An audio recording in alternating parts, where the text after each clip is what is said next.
본문에서 날 때부터 맹인된 사람을 보게 됩니다. 맹인이라 하면 이제 시각장애를 가지고 앞을 제대로 보지 못하는 분이시죠. 이 맹인을 두고 여러 사람들이 이제 한마디씩 이제 하게 됩니다. 먼저 제자들의 말을 들어보려고 합니다. 이 제자들은 이 맹인을 향하여서 이 사람이 앞을 보지 못하는 이유가 죄 때문이라고 지적을 합니다. 본인이 죄를 지었든지 그 부모가 죄를 지었든지 좌우지간 죄 때문에 이 지경이 되었노라. 죄 때문에 이 문제가 생겼노라. 죄 때문이라고 이야기를 합니다. 자, 오늘 본문 2절 말씀이시죠? 한번 읽어보겠습니다. 시작. 제자들이 물어 이르되 라비어, 이 사람이 맹인으로 난 것이 누구의 죄로 인함이니까? 자기니까? 그의 부모니까? 우리 성도님들은 어떻습니까? 문제가 딱 발생을 하면 오늘 본문 같은 경우에는 맹인의 경우에는 시각에 지금 문제가 발생을 한 거죠. 우리 성도님들 중에는 이제 재정의 문제가 발생을 했다든지 혹은 관계에 문제가 발생을 했다든지 진로에 문제가 생겼다든지 기타 아무쪼록 문제가 발생을 했을 때 제자들처럼 생각하지는 않으십니까? 이거 죄 때문이다. 이거 죄 때문에 지금 이 문제가 생긴 거야. 내가 죄를 지었지. 혹은 내가 죄를 지은 게 아니라도 배우자가 죄를 지었기 때문에 혹은 내 부모가 죄를 지었기 때문에 누군가가 죄를 지어서 지금 이 문제가 생겼어. 여러분, 이와 같은 제자들의 생각은 몇몇 사람들의 생각이 아니라 당시에 굉장히 많은 사람들이 가지고 있었던 보편적인 생각이었습니다. 요나가 배를 타고 가다가 풍랑을 만나죠. 그러자 선원들이 어떻게 생각을 합니까? 이건 죄 때문이다 라고 생각을 합니다. 그래서 제비를 뽑아요. 누가 걸립니까? 요나가 걸립니다. 그래서 바다에 던져지게 되는 것이죠. 이처럼 어떤 문제가 발생을 했을 때 그것이 설령 천재지변과 관련된 일이라 할지라도 다 죄 때문이라고 생각을 하는 거예요. 그것이 어떻게 보면 거의 자동 반사적인 반응입니다. 이 사람이 지금 앞을 못 보네? 분명히 죄가 있을 거야. 뭔가 죄가 있으니까 이 문제가 생겼을 거야. 어제 우리가 보았던 베데스다 연못, 38년 된 병자, 예수님이 하셨던 말씀을 기억하십니까? 더 큰 병이 생기지 않도록 죄 짓지 말라라는 말씀을 하시죠. 우리 어제 본문입니다만 14절, 요한복음 5장 14절 읽어보시죠. 시작.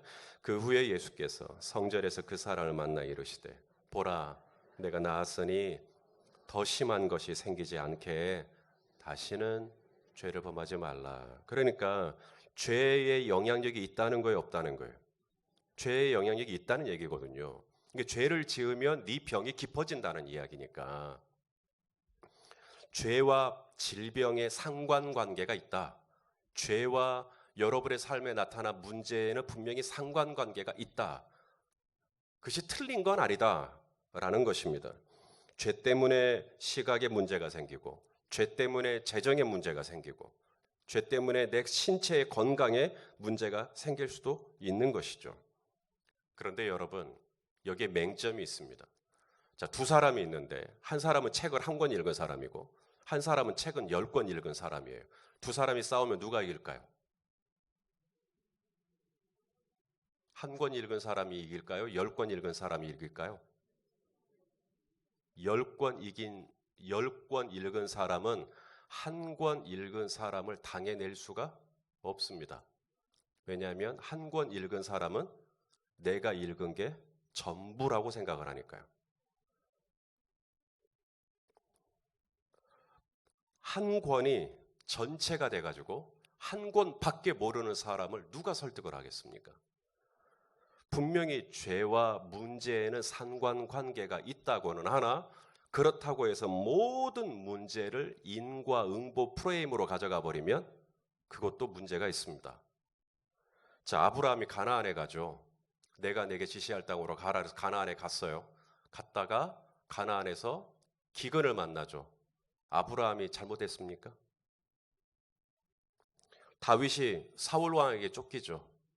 단창에 맞아 죽을 뻔한 걸 피하고 암살단을 조직해서 다윗을 죽이려고 하고 다윗이 죄를 지어서 그런 겁니까?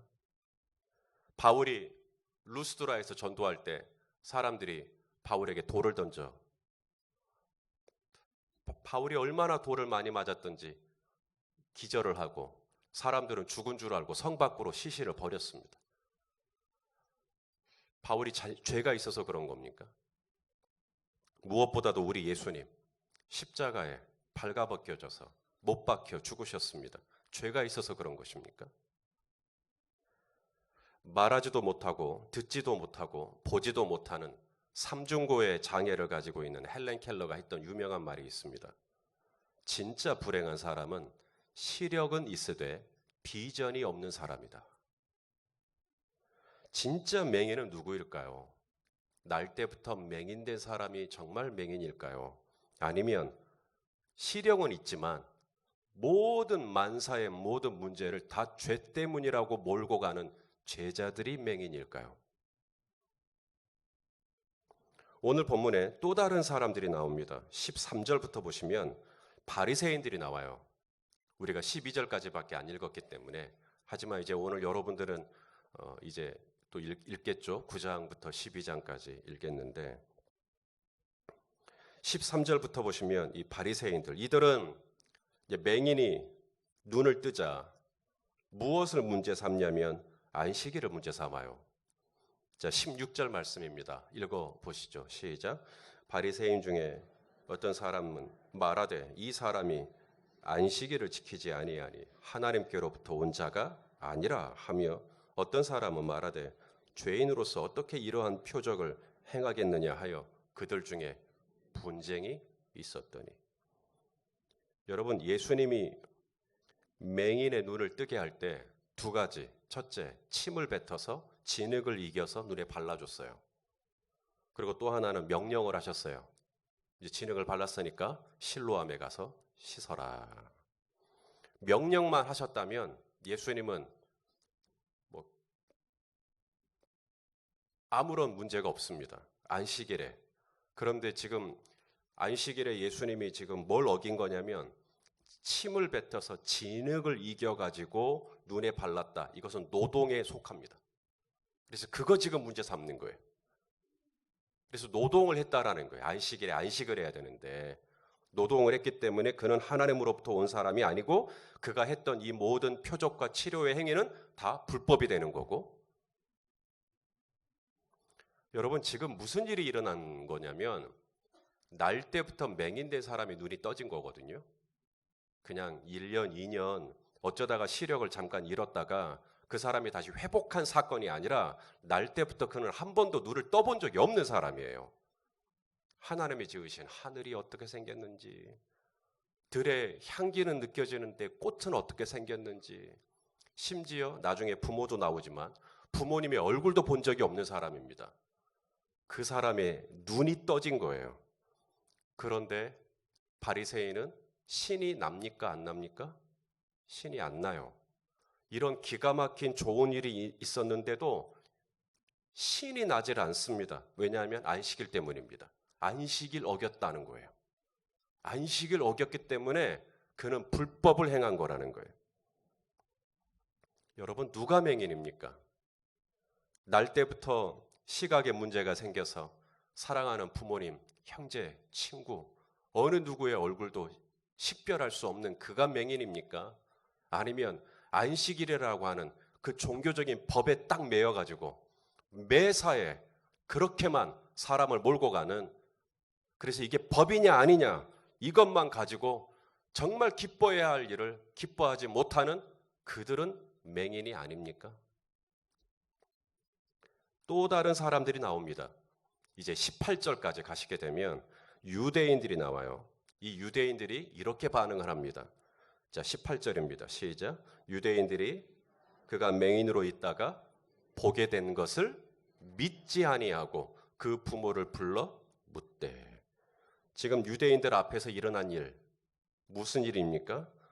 늘 길을 가다가 보았던 맹인입니다. 이 맹인이 거린이었다 그랬거든요. 이 유대인들이 설마 그를 모른다 하지는 않을 거예요. 그의 목소리, 한 푼 줍쇼. 그의 걸걸했던 목소리, 그의 말투, 그가 늘 앉았던 자리가 어딘지, 그의 옷차림이 어땠는지, 그의 헤어스타일이 어땠는지 다 기억하고 있을 겁니다. 그런데 그가 지금은 멀쩡하게 눈을 떴어요. 그리고 자기들 앞에 나타난 겁니다. 여러분, 웬만한 사람은요, 분명히 내가 아는 사람이고 앞을 보지 못하는 사람인데 눈을 떴으면 여러분이라면 믿었을 겁니다. 내 앞에서 시각장애를 가지고 계신 분이 시력을 회복하는 일을 내가 경험하면 안 믿던 분도 믿죠. 사람들이 그런 말 하잖아요. 나에게 좀 보여주라고. 그럼 내가 믿겠다고. 그래서 정말 보여줘요. 날 때부터 맹인된 사람이 눈을 떴단 말이에요. 그러면 믿을 것 같죠? 안 믿을 사람은요, 무슨 기적을 보여줘도 안 믿습니다. 오늘 유대인들이 그런 사람들이에요. 뭘 보여줘도 안 믿어요. 이분들은 앞에서 홍해가 갈라져도 안 믿을걸요. 반석에서 물이 나도 안 믿을걸요. 하늘에서 만나가 떨어져도 안 믿을걸요. 누가 안 믿었을까요? 바로 출애굽 1세대들이요. 그들은 끝까지 불평불만만 하다가 결국은 가나안 못 들어갔습니다. 하나님의 능력과 하나님의 선하심과 하나님의 권능을 친히 맛보고도 가나안 사람들 앞에서 자기들은 메뚜기 같다면서 들어가질 못했어요. 누가 맹인일까요?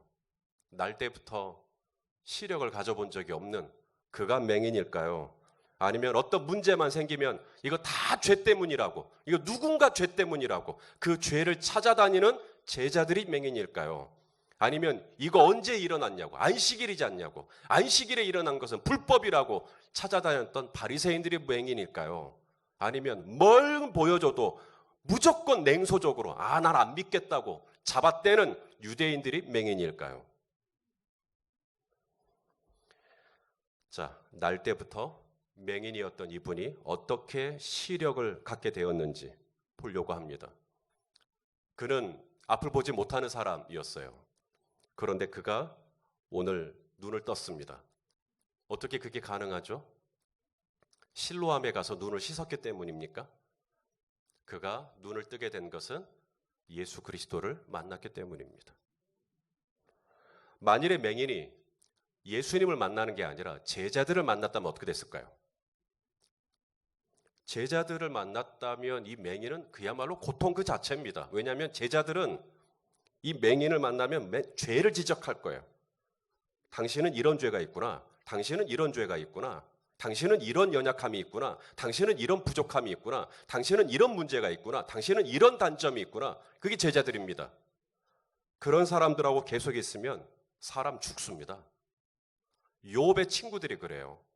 욥의 슬픔을 위로한답시고 와가지고는 계속 욥을 지적하는 거예요.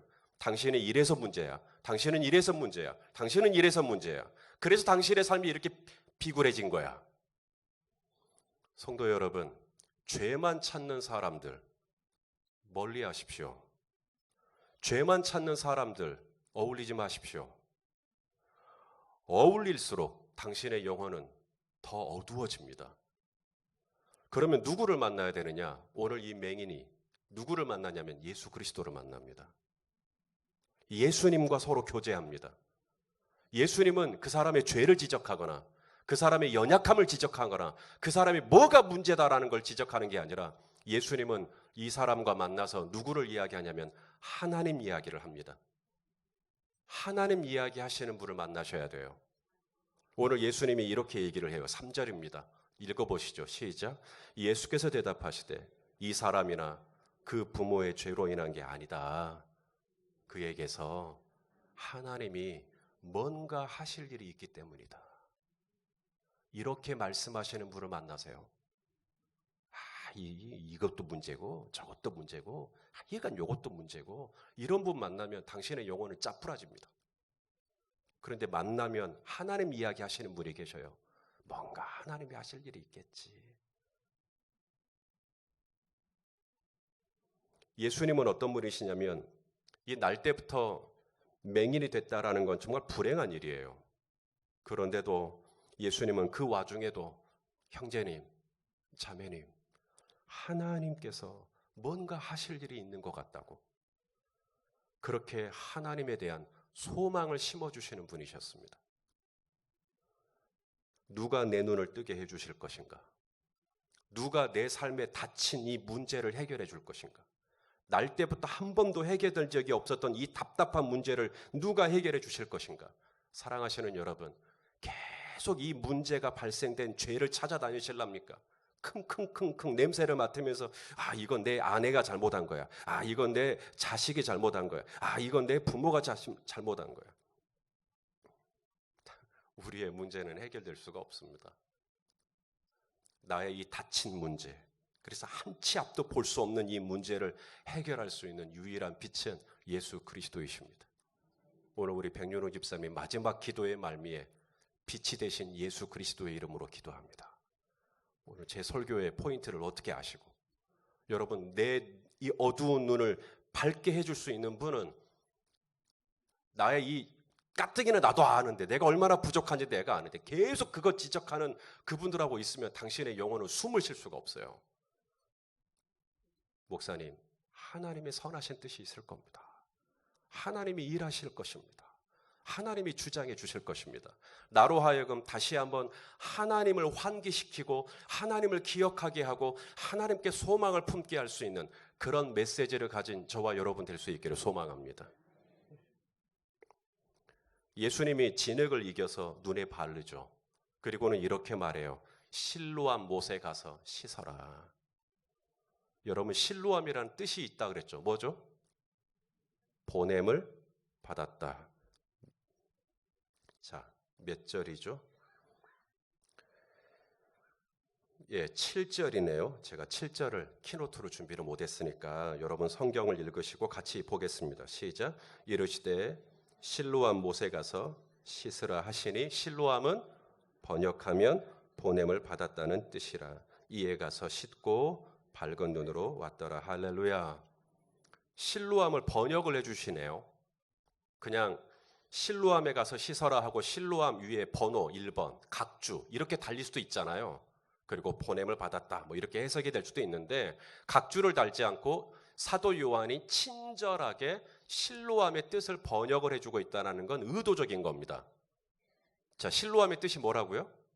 보냄을 받았다. 그러니까 이 날 때부터 맹인이었던 분이 시각을 갖게 된 것은 실로암이라고 하는 연못이 가지고 있는 어떤 효험 때문이 아니라는 얘기입니다. 지금 그게 아니라 지금 이분이 눈을 뜰 수 있었던 것은 보냄을 받았다라는 말을 지금 일부러 번역을 해주고 있는 거예요. 주님이 보내셔서 어디로 보내셨어요? 실로암 연못으로 가라. 그 다음에 주님이 시키시죠. 뭐 해라 그래서 거기서 씻어라. 씻어라. 주님이 보내셔서 주님이 시키신 일을 했더니 그 닫혔던 문제, 그 깡깡했던 문제, 조금도 열릴 기미가 보이지 않았던 문제, 조금도 풀릴 기미가 보이지 않았던 문제가 열리기 시작한 것이에요.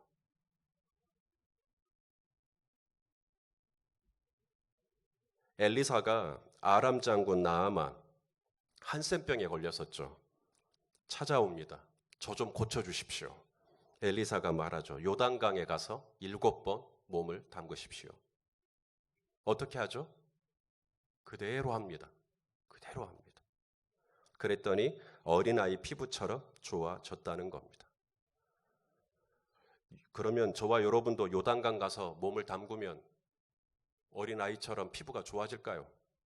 성지순례 가시면 요단강에서 몸을 담글 수 있는 그런 이벤트가 있습니다. 옷도 갈아입고 요단강에 들어가서 몸을 담글 수가 있어요. 그러면 그분의 피부가 어린아이처럼 깨끗해질까요? 엘리사가 말한 요단강, 그리고 예수님이 말한 실로암, 그건 장소의 개념이 아닙니다. 바로 순종의 개념입니다. 눈은 어떻게 떠질 수 있느냐? 문제는 어떻게 해결받느냐? 주님이 보내시는 곳에 가셔서요, 주님이 시키시는 일을 하시는 겁니다. 그게 바로 실로암입니다. 너는 가서 어디를 가요? 실로암에 가라고.